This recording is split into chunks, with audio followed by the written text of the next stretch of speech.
Before we begin today's episode, we want to acknowledge that the stories shared in this podcast may touch on mental health challenges, shared by real people with real experiences. If you or someone you know needs support, help is available.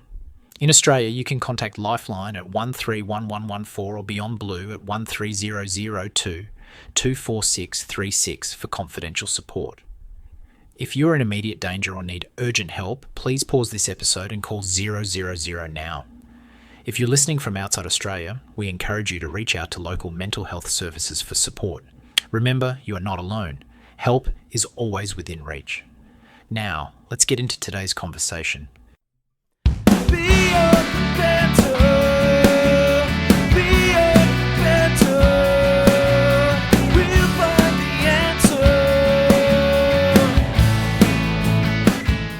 All right, we're here with another episode from Beyond the Banta podcast. Host Nick Trapani and Chris here, as in every other episode. Thank you once again, mate, for the privilege of having this opportunity to host this podcast with you. It gets me the chance to talk to some other people also feeling similar to how we feel.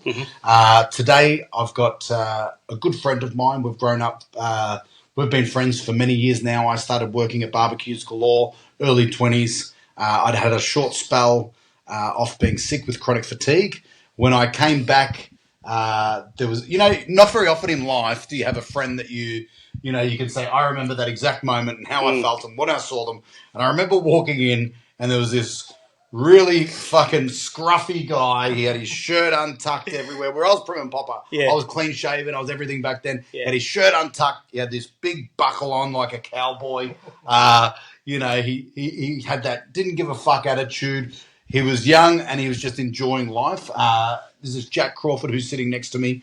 Very quickly, we became very close friends. One thing that we have in common is we loved mimicking the other people that we work with, right? And so we call each other to this day, and we'll have full conversations being the other people that we used to work with. Yeah, right. And I won't say too much because Jack still works for Barbecues Galore. But yeah. I don't know if you should have brought that up at all, but basically, I loved working with you. Obviously, you've become a very important person in my life. We've been through many, many hard times together. We've supported each other through a lot of our own issues, together. So I know your story very well. You're an inspiration to me for more reasons than you probably know. The way that you manage yourself and all your surroundings is something to me that is incredible to see, because you mightn't realise what a strong individual you are and that you mightn't have even known that you've inspired me, because sometimes I look at what I'm going through and then I might have a conversation on the phone to you and we'll talk about each other's problems and, a lot of the times you're doing it tough. And in the same sense as like with me yesterday when we're out and about and you're seeing me joke around, Jack's got the same attitude as me. He makes everyone around him laugh. He's a character. He wants to have fun.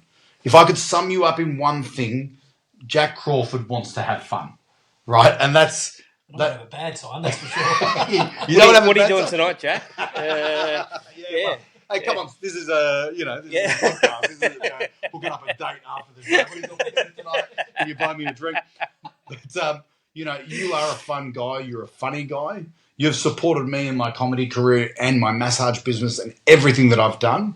And I wanted to bring you on this podcast because I know that you have done it tough, and just maybe your message and your story might be able to help someone else. So. I'm going to throw it over to you, Jack, to just sort of introduce who you are, and maybe you can correct some of my wrongs from what I said.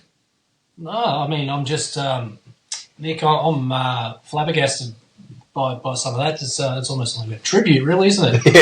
Yeah. This is your story. This is your life. This is your life, yeah. But, mate, he hasn't stopped talking about you. Honestly, I was saying that before the show. He hasn't stopped talking about you. So hearing that, We did have a good time working together, and we really resonated, and we probably found a probably a bit of a space, so to speak, where we could, where we could use banter and, do these things, the impressions and all that sort of stuff. And none of them were like picking on anyone. Yes, It was just, yeah. Nice try. Nice try. Yeah. It was Nice mimicking try. people's mannerisms. Yes. Which, as a comedian and me developing the person that coming in my comedy career is an essential thing because I mimic everyone around Yes. me. I study them to a T. Yes. And, it was just such a fun thing that we used to do. And we still do. Yep. And, but none of these things I would hesitate to say in front of these people. So what I'm saying is they weren't anything that were offensive. Yeah. We were just saying things that they had said. Yeah. Right? So the funniest thing I reckon is we accentuate it so much that people say, she doesn't sound like that. We're like, yes, she does. yeah, in our mind, that's who she is now.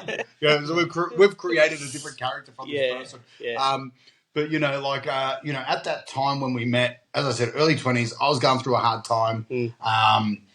And I loved coming into work. I still think working with you was one of the best things I've ever done in my life. If I could bring back any years of work of where I wanted to work, if I could go back to a time, although I burnt me bridges. So I burnt me bridges there. No pun intended, working at a barbecue. That was just mimicking my boss. Good staff discounts? Good staff discounts? No discounts there at all. You don't get discounts. No, you just I get think it is. Still works.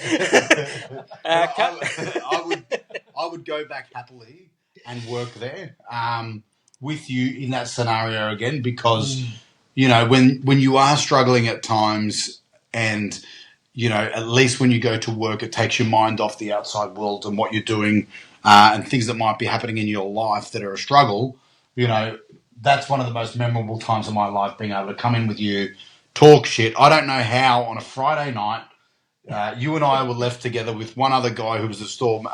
He became the second in charge, and I corrupted him on day one. Right? I corrupted him on day one and knew... I'm not going to tell anyone what I did because it's quite incriminating for him. But basically what I did was I basically set a precedent saying, this is what we're going to do now. And, I set the tone. And I do that everywhere I go. I set the tone, and I've never abided by rules. I make my own rules and I'm happy to live by them. But, yeah, Jack, if you want to just tell us a little bit more about yourself as I said, in my previous podcast and everything, I suffer anxiety, and I believe it's something that we have in common. But if you want to tell a little bit about what you go through and what your battles are. Yeah, absolutely, Nick. Well, thanks, Chris. Thanks, Nick, for having me on. It's a real honour, actually, and real honour to be able to tell my story and to hear a bit about yours and reminisce a little bit with Nick about some of our past escapades. But yeah, look, my story is I have been suffering depression and anxiety for probably longer than I've been diagnosed. Probably came to a head when I was late teens, a bit of PTSD from some events that happened, a road accident and just a few bits and pieces and probably some toxicity, some reckless behaviour. Yep. And ended up, sort of having a bit of probably what I would refer to nowadays as a breakdown.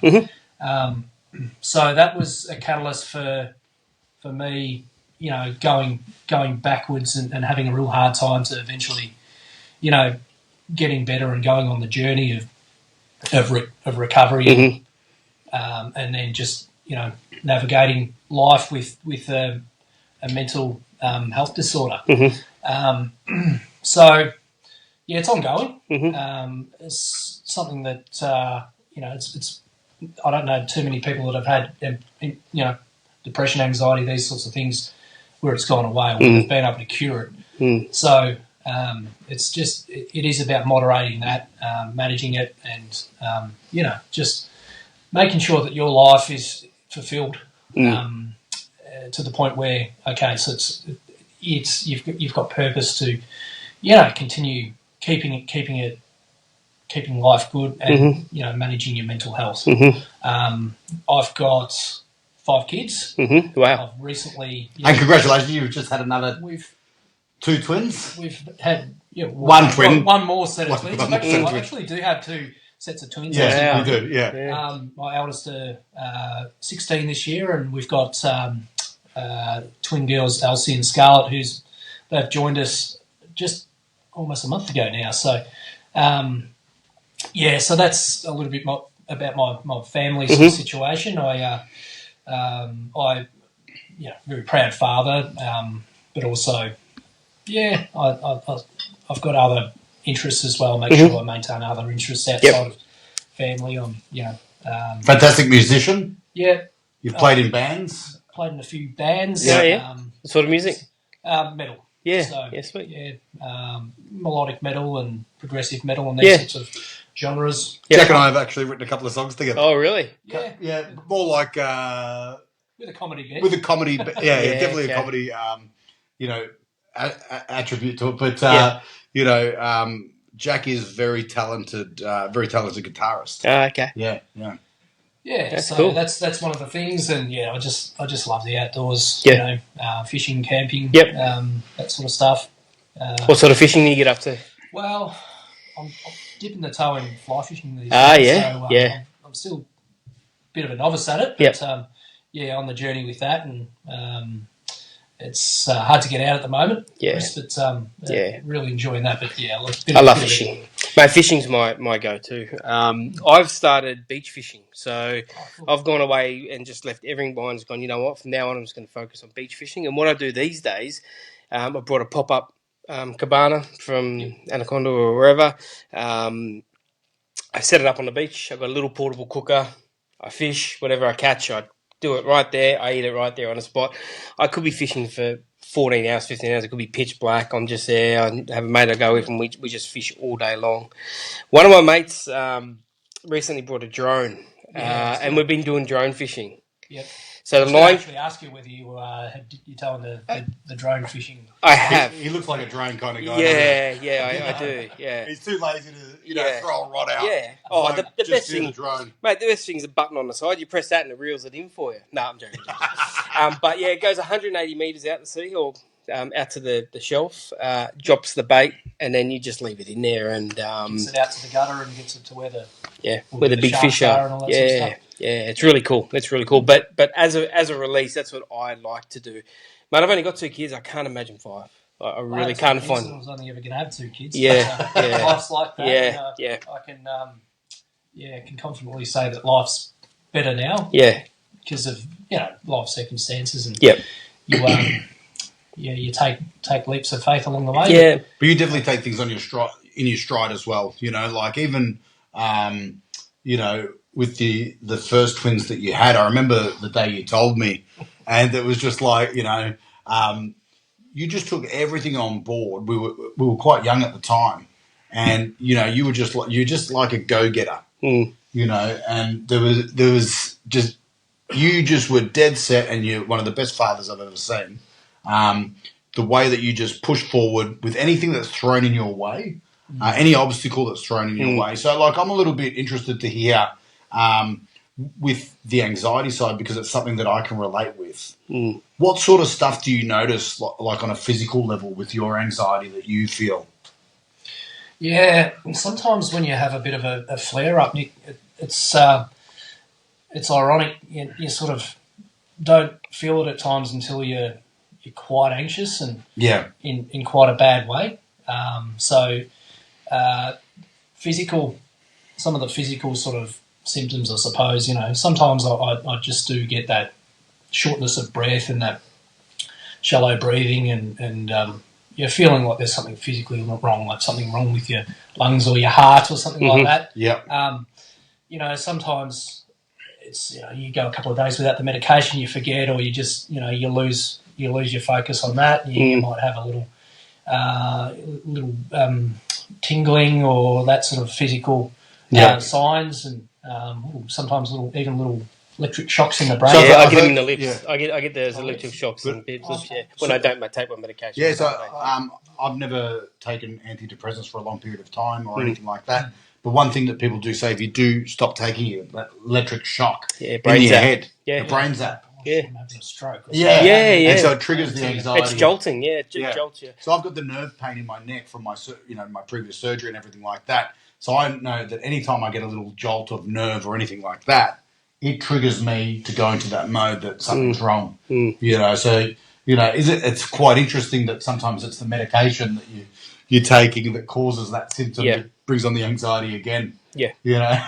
Well, I mean, It's, you just don't want to mess around with it, I suppose. Yeah. And if you're going to commit to being medicated, it's not a very good idea to skip it. No. But occasionally, life's like Well, that. you forget.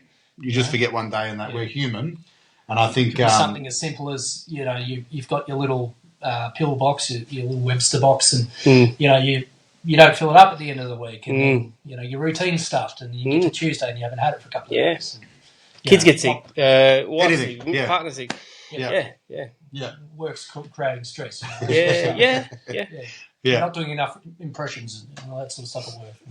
So on a physical level, you feel these symptoms, and then obviously you've spoken about being on medication and stuff like that. What do you find of things? Because for me, I like to have a little bit of a routine of, I've got my sauna over there, I've got the ice bath out there. I haven't done it for about a week because this is my anxiety. I had to have an echo scan on my heart. Yep. And because I'm still like going, they're going to find something. The last thing I'm going to do is put myself in an ice bath where I can bring on whatever. Yeah. So if I get these results and they're all clear, I'm straight back in the ice bath, right? Yeah. But for you, like I've got my things that I do to manage my anxiety, whether it be not drinking as much, eating, diet to me is a big part of it, exercising, all these things. What do you find of things that help you manage the way you feel with your anxiety and depression? Those things, there's some of them, staying healthy. Yeah. The drinking is a big one. Any substance abuse, I suppose, is big. So if you're going to drink, try not to drink regularly. And I've actually, taken a bit of a commitment over the last few months to really, really manage that, which seems to be working. And the diet thing as well. Like, if you eat rubbish all the time, I feel like you're going to feel like rubbish. Yeah, that's right. Yeah. There's, just sort of, and knowing when you are in a bit of a rut, that maybe that's something that you're going to have to use to kickstart your well-being again. And just staying busy, really. Like, that's just for me too. Getting stuff done around the house and getting a nice environment, the house tidied, the garden done, so you can enjoy the space that you live in. Chris, the fishing, the getting out, that sort of stuff. Getting a few miles in the legs, going for a bit of a bushwalk. Plenty gorge or something behind where we live. There's stacks of things. We'll talk about the music, and unfortunately, you probably haven't put. I've put the guitars away of late. I was sort of. I'll probably struggle to find the time for a bit, but that's another thing that can often give me a bit of a pick me up. But also, generally staying on top of treatment and things like that. So we talk about the medication. Also,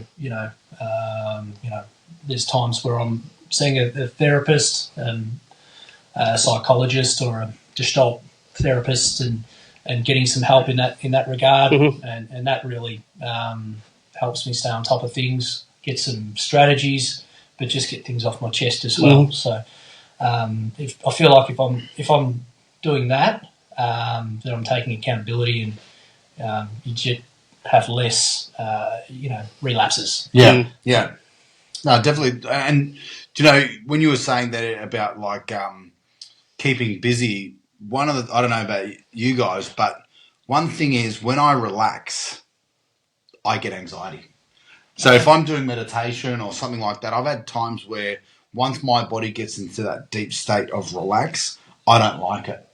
It's not a place that I'm comfortable in. Yeah, right. And so it will trigger me. So even when I was doing a Wim Hof course for the weekend or whatever, I remember we're all doing it. There's about 8 of us lying around and we're going through the breathing techniques, and we got into the 4th round and I was laying there and I just jolted. Like my whole body just went poof. and freaked out and went into this anxious state because I'd allowed my body to drop down to relax, and I keep busy. You see me, I don't stop. You know, I'm this morning before you're up, I'm washing the dishes, I'm printing out stuff for the podcast today, I'm getting ready. Like, I don't stop to the moment I drop. Yep. And I keep it that way because that's a way of me managing my stuff. So, like, you know, the fact that you're keeping busy and everything as well.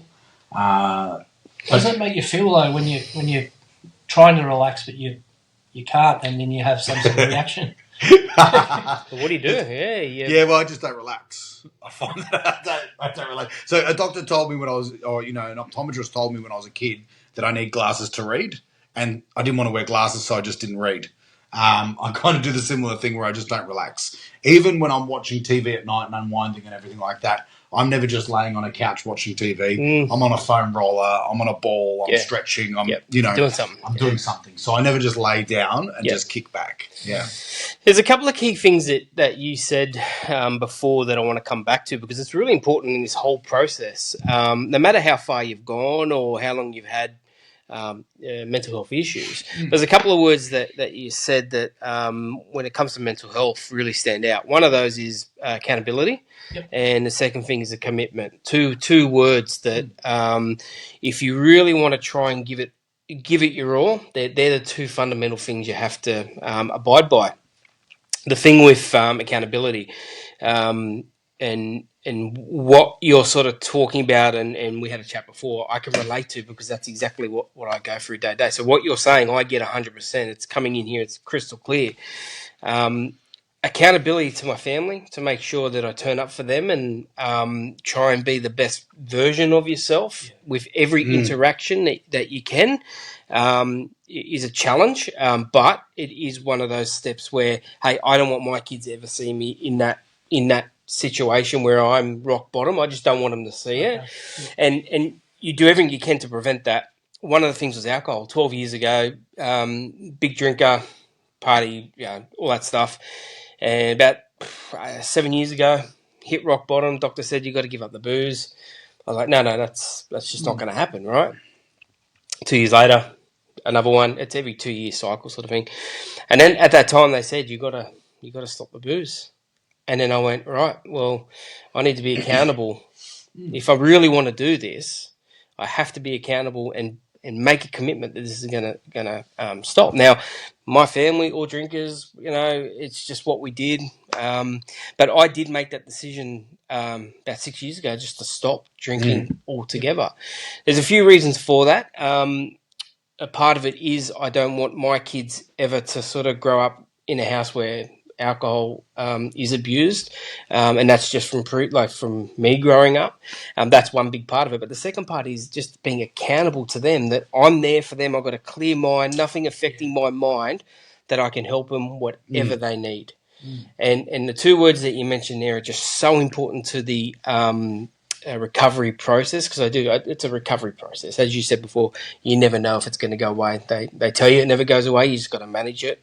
But doing those two, just mentioning those two words, is a very positive step that other males out there, the stigma related to mental health, they just don't want to know about it, and they just don't want to have accountability because they don't care, or they just live their life and they don't care if they've got this black dog going on inside, or they're not committing to being a better version of themselves. They just don't want to deal with it. They think that drinking will mask the pain and for it to go away. So two very key words that you touched on there that are very, very important to the process. Because men, we're naturally fairly stoic, and I mean, we don't like to show our vulnerability. And look, to a degree, it's okay to. You know? But yeah, look, I think when you've got a family, as we all do, that's the most important thing to you. And credit to you, man. Look, it's not about me, not in any way, but it's about the stoic thing that you talk about. And this is a common conversation that comes up, or a topic that comes up in our podcasts. And you'll see this as we do these podcasts. And me and Topher, shout out Topher, it's one of the conversations that me and him have around when we're starting this. Why? What is it? What is it? And we ask everyone. is it a cultural thing? Is it your dad being Terry Tough Guy, invincible? You can't, nothing's going to hurt me. This and that. And that's how you've been brought up culturally. To hey, you're the man of the house. When I'm away, you're the man of the house, and this has to happen, and this and that. And I personally think that is a big part of it. For me to show emotion, I don't know. I just, for me personally, I just don't have any problem with it. And when I see people that can't show emotion, I actually think that there's obviously something wrong with them, because if I can sit there and show emotion and I've got no problem, why can't anyone else? So, but it's a big problem. And unless we get into the ears of the younger generation coming through, and I think it is changing. There's a lot of work that's getting done. It's different. When I was... it's okay to talk about your feelings. I had times growing up where I couldn't even watch someone else show emotion. I'd feel physically sick. You know, a lady that I was studying massage with got hit by a car, and she was just crossing a road. Wasn't anything that was horrific, but she was in shock and she was crying. And I walked away, and the person that I was with goes, "What are you doing, Nick?" I said, "I can't watch that. It's making me sick watching her cry." She goes, "She just got hit by a car." And even in that thing, because I'd had it drummed in me so much of showing emotion, you can't show emotion. I'm like, to me, that was a weakness. That even though she's been hit by a car, I'm like, I would have got hit by a car and just got back up. That's how I felt at that time. Right. But one thing that I love about Jack is that without even knowing that we were talking about, or like even going deep into emotions, we've always had a relationship where we can talk about our problems or what's going on, venting to each other, discussing problems that we were going through. The conversations that we'd have on the phone or in person, there was always a lot of comedy stuff around it, but we never hesitated from word go really to just be open with each other. It's rare. Like most men don't do. It's a rare friendship. It's a unique sort of friendship. That's what can make people closer as friends as well. 100%. Just having that type of relationship where you know you can lay it all out and seek a bit of I guess help from your buddy. That's right. Yeah, it's hard to find. It is hard to find. Definitely hard.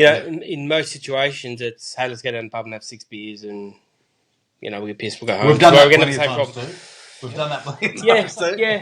But there's not the other side of it where you can talk about it. And Beyond the Banta was built on this process that it's going beyond that pub talk to be able to check in and make sure your mates are okay away from that scene. So it's very rare what you guys have, and that's what we're trying to instill in mates, to go empower them to go, hey, you can be that better version for your friend, and look for this and look for that, and be there for him in general. And I think one thing with Jack and I is that maybe one time when I call up, I'm going through some stuff. Yep. And Jack actually just listens to me. Yep.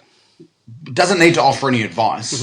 He just listens to me, and vice versa. So I think sometimes when you are on the phone with your mates or whatever, and they are going through things, I know that like we can be self-indulgent, and really focused in on ourselves. A lot of people, like there's times where I go out on stage and I feel bloated and I feel horrible, I feel fat and everything, and I go, everyone's looking at me because I feel this way, right?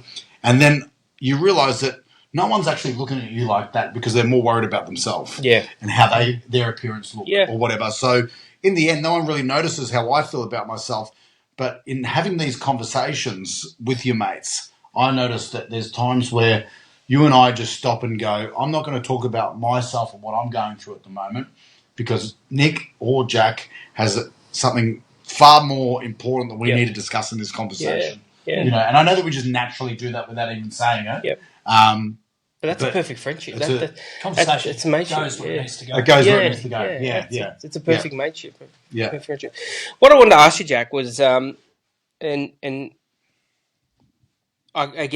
relate to stuff that you've gone through. When did you realise that you had a problem, and what steps, like what went through your head to go and get professional help? I was just really sick, Chris. I mean, I remember working one day, and I definitely did have, and this goes back to burning myself out as well, I suppose, and not looking after myself. But I sort of got the flu type of thing, and I just went to the doctor, and you might, you've got the flu, and then 2 weeks later, you might have chronic fatigue, that type of stuff. Yeah, Turns out I didn't. Yeah. But it just went on and on and on to the point where, well, I'm not getting any better. I don't want to leave home. I'm really agoraphobic. There's a problem here, and and then the doctor says, well, I think you've got depression. Right. I had no idea that was coming.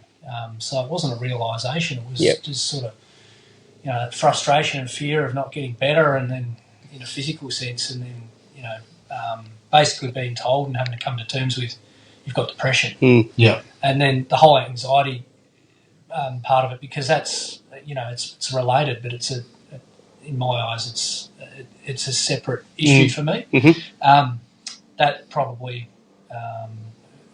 started to get addressed after the whole deep depression started to get uncovered and went on medication and things like that. So, yeah, that was. But look, I think being told it was a relief. Yeah.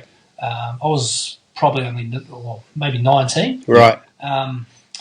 And probably over the last 10, 15 years, I look back and I think, oh yeah, I was bad way before then. Yeah.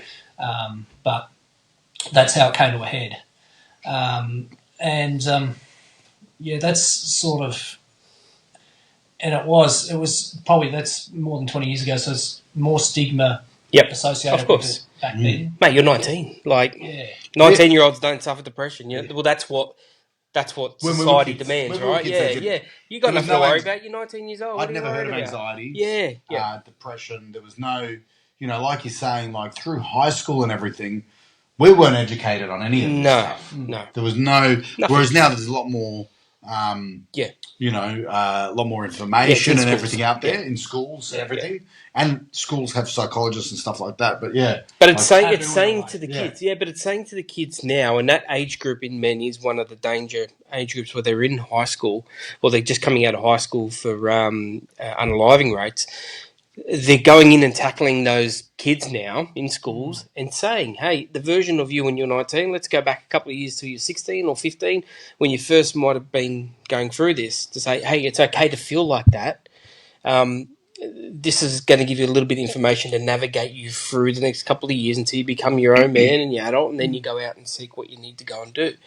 So there is a lot of work going on. Gotcha for Life is I don't know if you guys have heard of Gotcha for Life, Gus Woolen.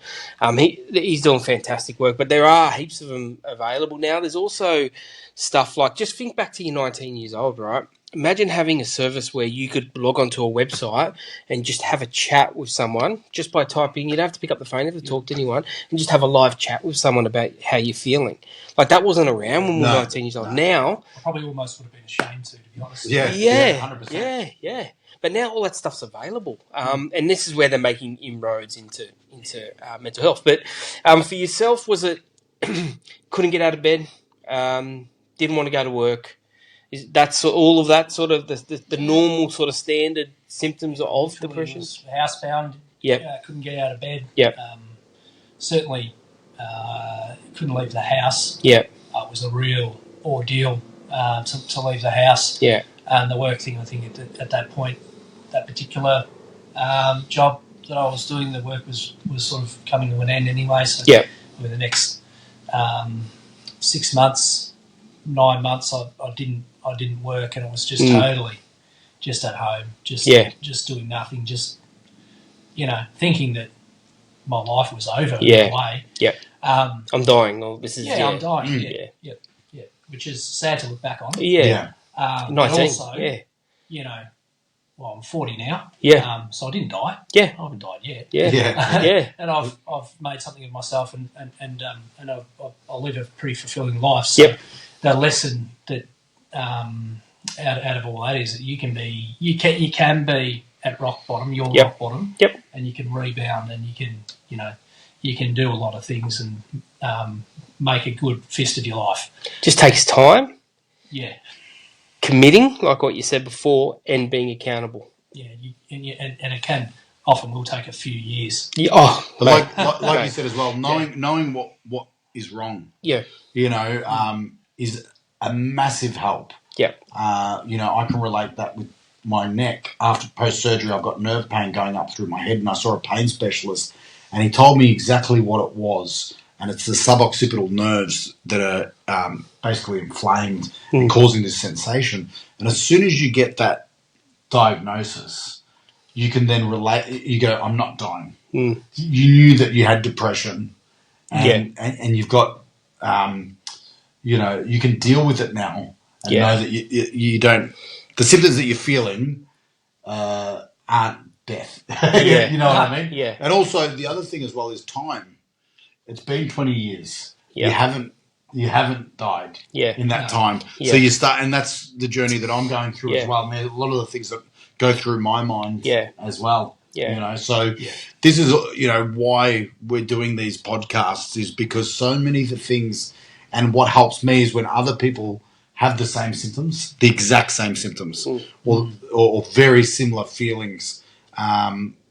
That's why we're pushing this message out there. But we're in our early 40s, right? Yeah. 40 something. Yeah. It's taken us this time to realise that. A 19-year-old doesn't know what the hell's going to happen for the next 20 years, right? Until they're 40 themselves. They don't, and this is where the whole thing is changing, that they need to know that, hey, it's okay to be the way you are and everything's going to be okay. And it's going to take people like us just doing a simple podcast to be able to deliver that message. So, it's really good. And unfortunately, you have to go through, you have to take the hits to realise that, hey, it's going to be okay. Hey, I might not be myself for a couple of weeks, or I might have to disappear for a little while, but everything's going to be okay.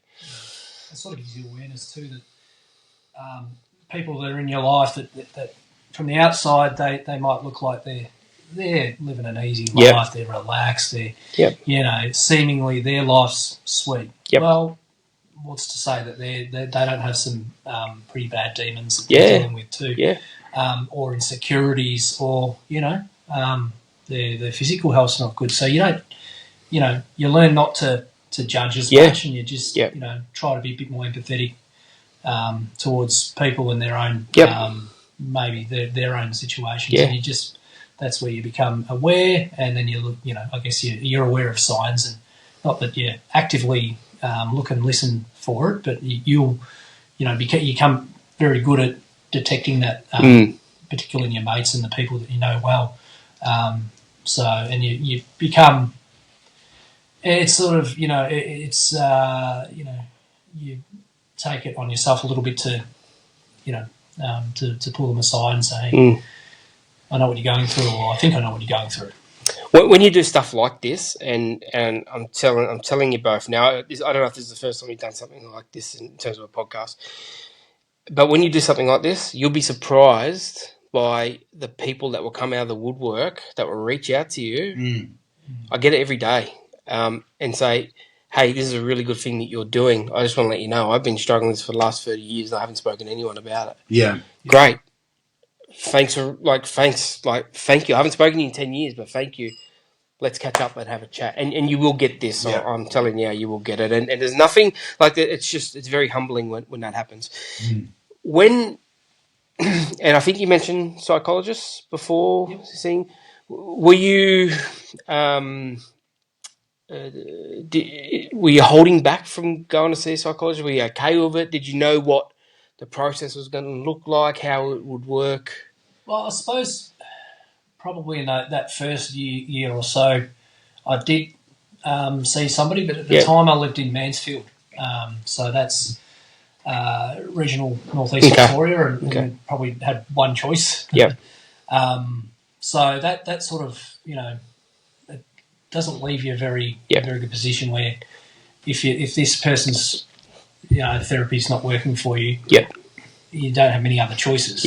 So being in Melbourne, in the city, you've or in a bigger regional centre, you've probably got more resources there. So look, I was open to it. I probably had harboured a little bit of shame, which I didn't know how to manage at the time. I certainly wouldn't want to tell my mates I've been going to see the local shrink. But looking back, it was a good move, and probably just made it a little easier for me to reach out and see different types of therapists as my life moved forward. And look, it's probably, these days looking back, it's have I sought therapy and gone and dealt with it that way at the right times? Maybe not, but probably it doesn't hurt to check in with somebody every now and again for a period. Yeah. And then, you get your self-management of it back on track a little bit. Yeah. But without that, I'd probably be lacking a little bit in terms of self-management, I'd say. Yeah. But there's resources out there. There's your mental health plan. You can go to your doctor and you get your 10 subsidised visits a year. Yep. There are programs out there where you've got fourth year psychologists or similar types of therapists who are offering therapy sessions at subsidised rates, things like that. So you've got to do what you've got to do. But company EAPs, employee assistance programs. Exactly. I'm glad you mentioned it, Chris, because I've sought that myself, which it's really good. Yep. The only thing that I found was challenging for me about that was over the phone, and for me it probably works a little bit better when I'm in person with somebody. Yeah, I'm the same. But it is a good system, and without that, I think we'd well-being and occupational well-being would be further behind than what it is. So, and I think EAP, it is EAP. I think from my experiences and talking to others, they're very quick. It's a lot quicker than going through the GP and seeing a mental health professional. With EAP, it's fairly reactive that you can see someone within, say, a 48-hour sort of period. You can have that telephone conversation. Yeah, and what I found probably convenient about it as well. There was times where I didn't put it in my diary and I get this phone call and it's so and so from EAP. Yeah. I forgot about this, and they're pretty flexible. That's the other thing I found out about it. But definitely, there's different types of therapy as well, and there's different therapists that you might gel with. And it's takes time, right? It takes time to find it. A good psychologist is someone that can say to you, look, if you're not resonating with my style, or you don't think this partnership's working, let's have that conversation. We don't, I'm not going to be put off if a different therapist is going to work better for you. So if you hear that at the start, there's a good chance that that sort of therapy is going to be focused towards helping you, and you're going to gel well with them. And that could be as simple as a male, female. Like some males only want to talk to males, or females only. It could be something as simple as that. I remember going to the doctor and getting one of the mental health plans and seeing somebody that they'd recommended that worked at their clinic. And I just thought she was no good for me at all. You got to gel with. Just talking rubbish. And I turned around and I told the doctor, I don't want to see her anymore. I don't find her any good. She doesn't work for me. And, oh, really? Most people say she's really good. Yeah, well, maybe I'm not most people. So she's very nice. She's not doing anything for me. I found someone different that worked better. And that is a part of the process of finding that right person, and then you see that person, and then the next time you go see them, they've moved on or something like that, and you've got to start again. That is one of the frustrations with getting help. But as long as you're putting your hand up, say, hey, look, I do want to do this and go down this path, even just to have a one-off chat if that's all that's needed, that's what we need men to be doing. So, and there's your lifelines and things like that. If it's if it's a one-off, or it doesn't have to be dire, you can still use those services. And you be Beyond Blue and Lifeline. Obviously, Beyond Banta and the awareness that you're bringing as well. So there is more of a, I don't want to call it an industry, but there's there's certainly options out there. Resources. So, what's day-to-day like for you now? How are you managing your anxiety, depression? Like, how is it day-to-day? Yeah, look, I get up and have too many coffees. Yeah. Which is probably can induce it a little bit, but Yeah. I have a couple of coffees and breakfast and Yep. have my tablets, so I make sure I'm Yep. eating something. Yep. Really, it's just if things are going well, obviously I'll go to work and try and make sure that I'm getting a lunch break, that I'm sort of checking in on myself a little bit, trying not to get consumed by work, and get to the mid-afternoon and be able to look forward to coming home and seeing your family and seeing the dogs and that sort of stuff. So that's day to day. The monotony of that. Some days are different. Some days you're out doing extracurricular stuff, whether it be with the kids or for yourself. I find that's important too. But I know I'm not going so good if I get up and particularly work's not going so well at the moment, or I'm under pressure in another area of my life. I sort of get up and I sort of loathe getting out of bed. I often get in the shower and I'll be dry reaching in the shower and feeling physically sick. That's probably another physical sign that I've missed out on saying before. And then I really have to push myself and force myself to get in the car and go to work, or to go to and do what I'm supposed to do that day. So that's when I know my day's not starting well. I'm not going well. I have to check in with myself and reassess a little bit. But I know it's Melbourne. I understand it's Melbourne, but one of the best bits of advice I ever received was from someone who was on the podcast earlier on. It was about direct sunlight. And as I say, I know it's Melbourne, you don't get much of it. We get some here, mate. Don't brag because you're from New South Wales. Direct sunlight. And you know what she said? She said, Naked. Go Starkers. Go sit in your backyard if you can, if there's no neighbours that want to check out, your rig. Or budgie smoke, getting some Mondays and just go and sit in the sun until you feel yourself starting to get burnt, and that vitamin D just penetrates into your body a lot quicker than taking a supplement. My guru, Mick the Podman, says go out to the bush naked and just get that sun. And earthing. Completely. It's, grounding. Grounding. That's how we say it in Melbourne, right?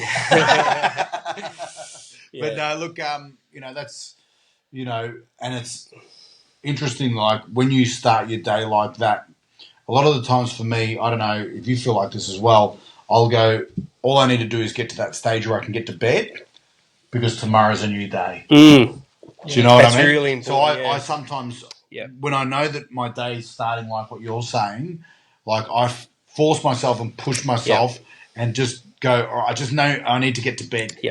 And get to bed, and then I know that tomorrow will be a new day. Wake up and do it again. Wake up and do it again, and a lot of the times I am. It might be 4 o'clock in the afternoon, but you're like, hey, if I go to sleep now and go to bed, then tomorrow, No, I'm a big sleeper. It's a very good point. I'm a very good sleeper, I should say. When I know my anxiety is coming on. It's my sleep. I know because it's my sleep that gets just disrupted straight away, and we're talking from going from 8 hours a night, which I do get, and I'm very grateful that because I know a lot of people do struggle with sleep. If I know that I'm only getting 2 hours, 3 hours, I'll know that within myself, and then I'll know, bang, something's coming, and that's when I take that proactive measures.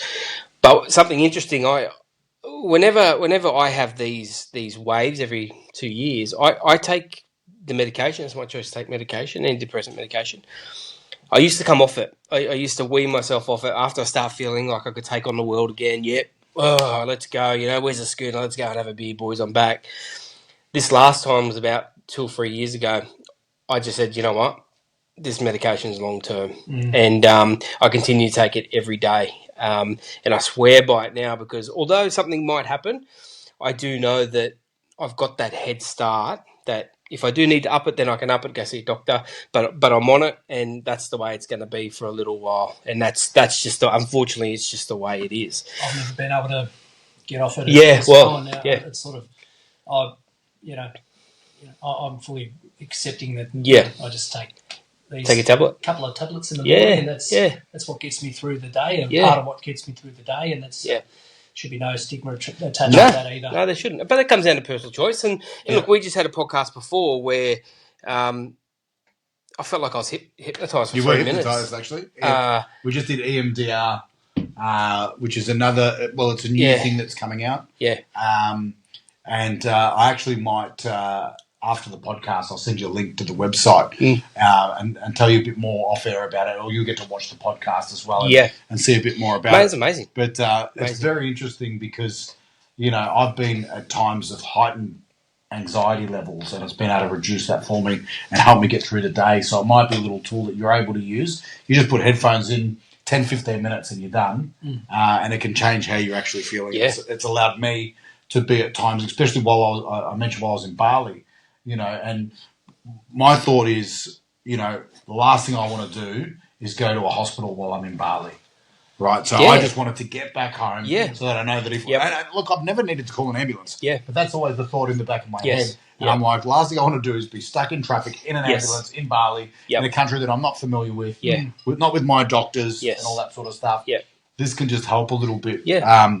And I find it a great resource. So that's anxiety right there. Yeah, everything. The normal person doesn't think. When I say the normal person, Something they go, we're going to go on holidays and we're just going to have a ball and I'm going to relax by the pool and I'm going to have cocktails and I'm going to go out for dinner and do these things. My thought is, am I going to have a heart attack on the plane on the way over there? And then I've got a 6-hour plane flight where I'm not going to be able to seek medical help. All these things that, as someone with anxiety, think about. So doing different things are a challenge. Doing the normal things are a challenge. Yeah.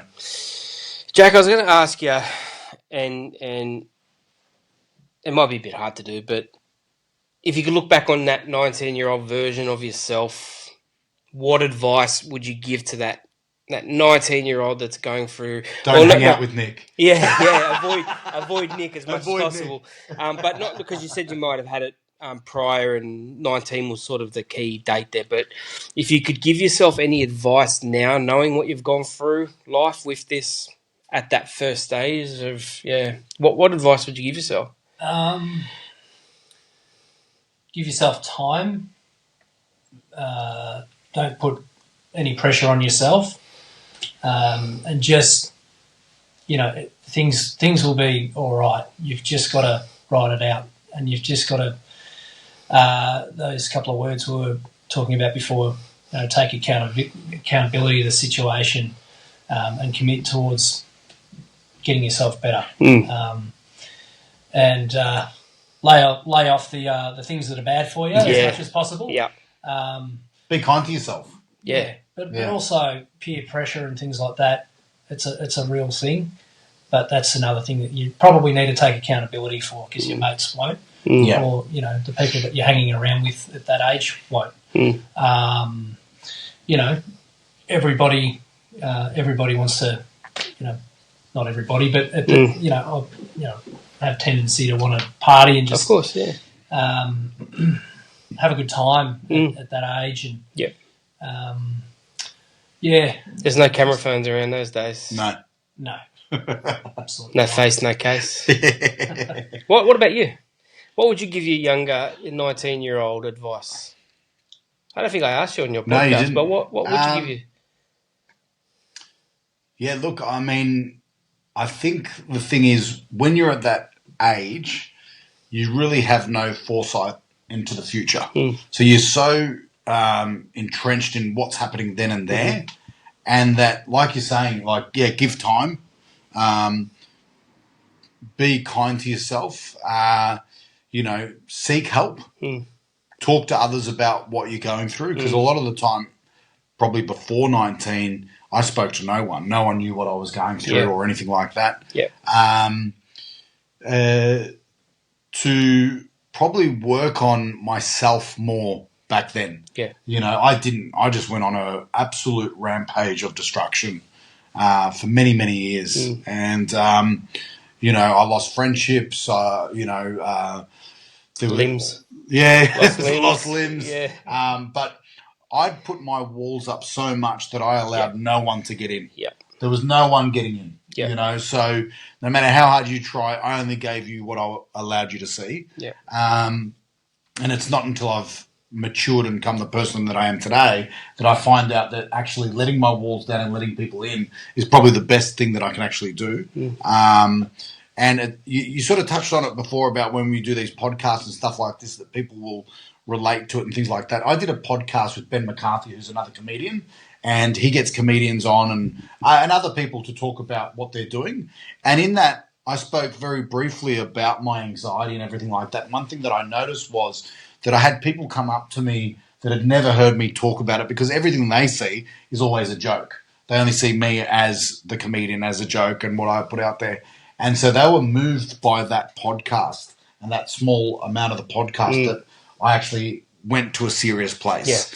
Yeah. And so I love that now that I can do this and be able to put my message out. So as a 19-year-old, you probably don't have that maturity to do that, but just know that eventually it could go in that direction where you can help others. Yeah, it's a fair call. It's a fair call. Age of 19, yeah. You got nothing. A couple of things you're thinking about, and that's Very it. naive. Yeah, At that point in your life. 100%. 100%. There was one thing I was thinking about. It wasn't food. That's our after hours podcast we do. We'll bring that live later tonight. No, look, I really appreciate Jack, you coming in and showing your vulnerable side. It's not easy to do. I'm a complete stranger. This is the second time I think I've met. We met at the field. It's and I'm not saying this because you're here, but it's brave to be able to show that side of it, and that's exactly the kind of messaging we want to go out via these platforms.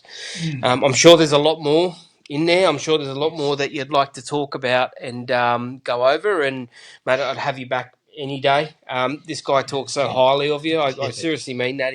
He talks so highly of you. So from my point of view, I just wanted to say thank you and coming in today and spending a bit of time with us. And I'd love to see, you know, when this podcast comes out and the impact that it will have on males that are out there, especially in our age group that you know, can relate to this sort of stuff. I think, thanks, Chris. And I think if you know, these episodes, you know, help a handful of people and sort of just give them a bit of a head start towards, you know, bit of clarity. seeking a bit of help. I say one person. If this reaches one person, happy to spend the time and effort. And one person, that's all it needs the impact, you know. So No, but once again, from me as well, you know, I know that you're stepping out of your comfort zone here and doing this and putting yourself out there. You know, it was a very big thing for me when I started comedy to be vulnerable. So what you're doing today is like just jumping in the deep end. And so I appreciate you, you know, as one of my closest mates coming into the podcast and telling your story, being vulnerable for others so that, you know, through your vulnerability, you can help, like we're saying, just one person. So once again, mate, from me and from Chris, really appreciate you coming in, mate. Thanks, Nick. Thanks, Chris. Appreciate it. We'll see you next time. Awesome. Thank you, guys. Beyond